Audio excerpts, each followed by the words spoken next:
Hi everyone. Before we begin, I just wanted to explain that due to some complicated scheduling issues, we're posting our first April episode today rather than in its usual slot. We'll return to our usual schedule with the next episode, which will be posted on April 21st.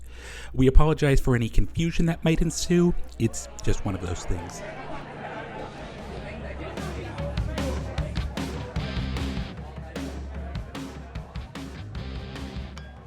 It's 2010 and you're a music fan at Club Rocket on Church Street.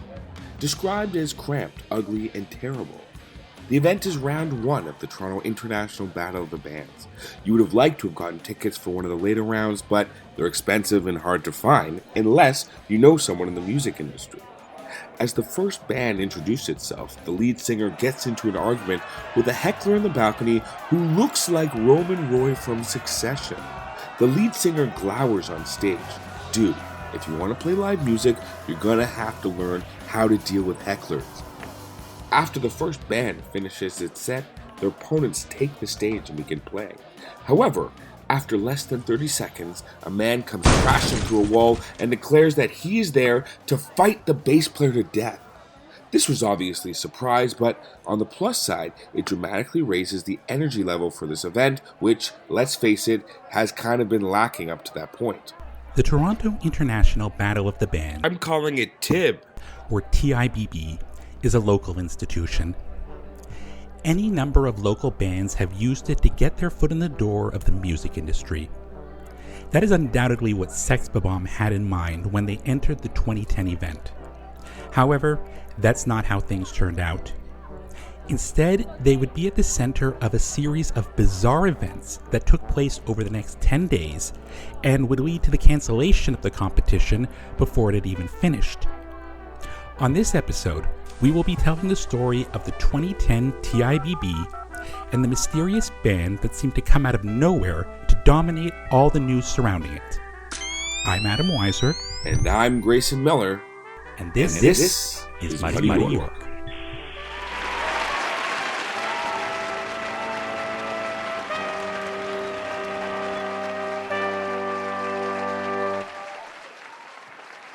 Before the 2010 TIBB, Sex Bob-Omb were a low-profile indie rock band with 3 members.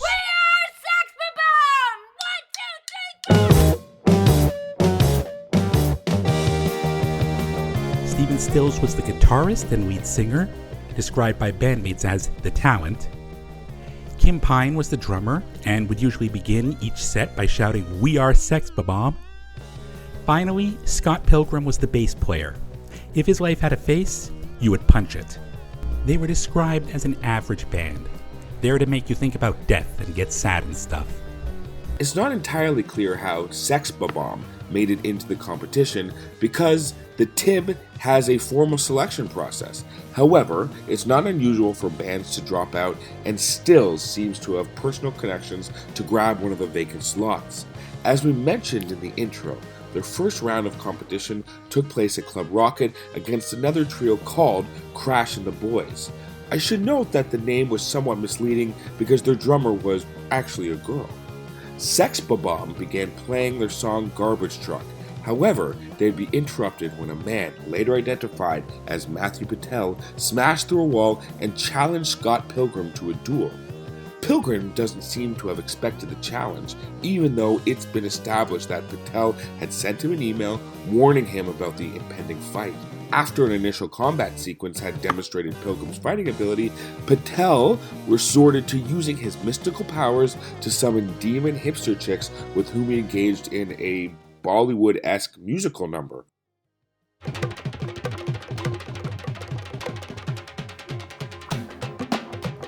However, this was to no avail, as a symbol to the head dispatched the demons before Pilgrim finished him off with a single flying punch. Despite having failed to complete their set or even sing a song, Sex Bob-Omb would be declared the winner of that round. Now this is where things get complicated. During his confrontation with Pilgrim, Patel described himself as Ramona's first evil ex-boyfriend. Ramona is believed to have been Ramona Flowers, whom Pilgrim had begun dating despite a pre-existing relationship with a high schooler. A high schooler? This guy definitely does not pass the vibe check. In any case, the reference to Ramona is important because 3 more people reputed to have been former romantic partners of the enigmatic Miss Flowers would disappear between this incident and the next round of the competition. The first was Lucas Lee, a pretty good skater turned pretty good actor who had a confrontation with Pilgrim while filming at Casa Loma. By all accounts, Lee dominated his fight with Pilgrim. However, Pilgrim seems to have taunted him into performing a grindy thingy on the rails of the Baldwin steps leading down Davenport Hill. Police estimate that he wound up exceeding speeds of 300 clicks an hour and exploded in a shower of coins at the base of the stairs. The second was Todd Ingram, bass player for a band called Clash at Demon Head. They were quite popular at this time despite being a clear ripoff of Metric. Sex Bob-Omb opened for them at a secret concert and were asked to join the band in their dressing room after the show. It's reasonable to assume that a confrontation with Pilgrim ensued and that Ingram was defeated, thus explaining his disappearance. However, Ingram was vegan with all of the superpowers that come from that diet, and Pilgrim should not have been able to defeat him. The key to this mystery may lie in the fact that multiple witnesses reported seeing the vegan police arrive shortly after Sex Bob-Omb went on stage. If they had used their de-veganizing ray on Ingram, then his defeat suddenly becomes quite understandable. Now, you might be thinking, the vegan police are banned in Toronto. Everyone knows that. Remember, this was 2010, the year that Rob Ford was elected. While banning the vegan police had always been part of his platform, this incident immediately pushed it to the top of the political agenda. Some people have even said that it was responsible for making him mayor.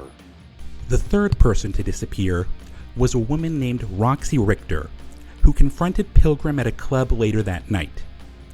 Relatively little is known about her, except that she was reportedly half ninja and attended the University of Carolina in the Sky, which, not coincidentally, was also the alma mater of Ramona Flowers. Unlike the previous battles, Flowers is reported to have played a direct role in Richter's defeat. Now, while tension between current and former romantic partners is hardly unusual, 4 battles in 1 week is certainly atypical. There are numerous rumors to explain these and later events.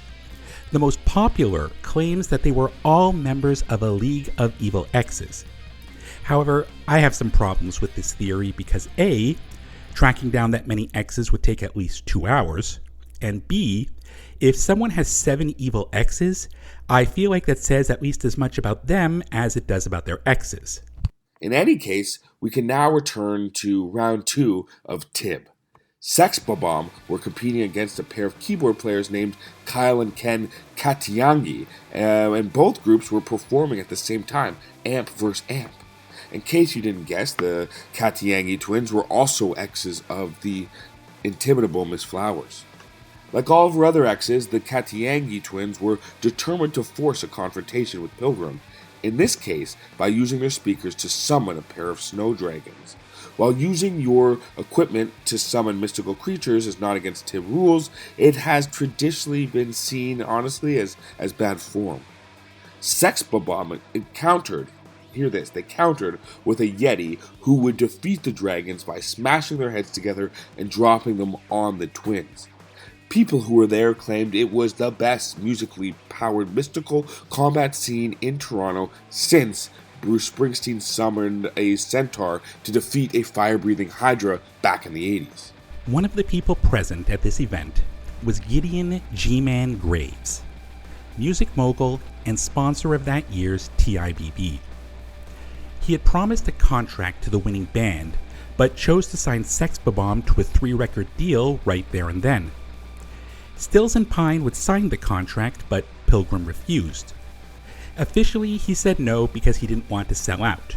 However, the fact that Miss Flowers had just ended her relationship with Pilgrim in order to return to Graves, who was, you guessed it, her ex, may have also played a role. Neil Nordegraf, commonly known as Young Neil, a roommate of Stills, would replace Pilgrim in the band. However, they would all come to regret their decision to sign. Graves would change their name to the Sex Pops. At first, his use of this name was thought to be an innocent mistake. However, Graves' actions would demonstrate that it was a deliberate slight directed against Pilgrim. He also gave the band outfits that starkly contrasted with their indie rock brand and required them to record a song called No Fun.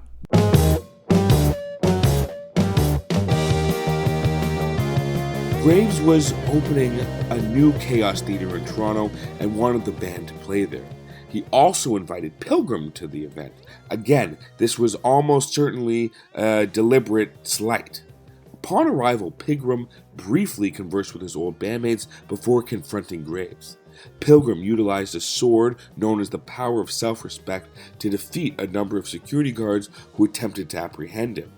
These guards are sometimes described as henchmen, but that seems unfair. Attempting to subdue an unknown person who just drew a sword in a nightclub seems like a perfectly reasonable course of action. Graves used Kujin to summon a pixel katana. Unexpectedly for a music executives, Graves was quite a good swordsman and was about to vanquish Pilgrim when a third person entered the fight. This was Knives Chow, the high schooler who had previously been dating Pilgrim. Despite having been dumped and indeed cheated upon by Pilgrim, she doesn't appear to have held it against him. Pilgrim and Chow's attempt to defeat Graves as two individual fighters failed and resulted in the destruction of the Power of Self-Respect. However, after a pause in the fighting, Pilgrim and Chow changed strategies and launched coordinated attacks based on their long experience playing Ninja Revolution, achieving a perfect score. Graves' destruction resulted in his entire body's conversion into coins, primarily loonies and quarters. Graves' defeat had a number of different effects. Knowing that the band's contract with G-Man was now defunct, Stephen Stills attempted to collect as many of the coins as he could. TIBB also lost the man who was offering the contract prize for the winner. Subsequent discoveries about G-Man's misdeeds, including his cryogenic freezing of 6 of his own exes, led to the cancellation of the remainder of that year's event. Thankfully, new organizers and a new sponsor in 2011 allowed the event to continue without too much damage to its reputation. As for Sex Bob-Omb, Pilgrim resumed his role as bass player, and Knives Chow would also join the band as a keyboardist, leading their bandmates to state, in their own words, "We don't suck." Now, everyone listening to this podcast knows that this was not the end for the band. However, we will be covering the rest of their musical career in a future episode, tentatively titled, Kim Pine, the Greatest Drummer Who Ever Lived.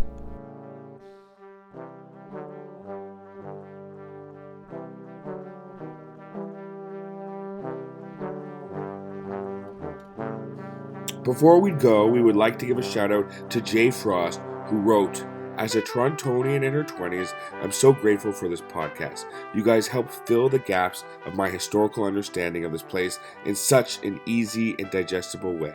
Keep doing what you do." Aw, Jay Frost, that's totally awesome. Thank you for sharing that note. We love it. Guys, keep sharing notes like that. We want to hear us. You can reach out to us at muddy_york@outlook.com, or you can find us on pretty much all the platforms. If it's the visual platforms like TikTok, Instagram, YouTube, you can check us out at Muddy York Podcast, all one word, and give us a review for the podcast. We love it. Give us a review. It's how new people find out about this. Happy April 1st.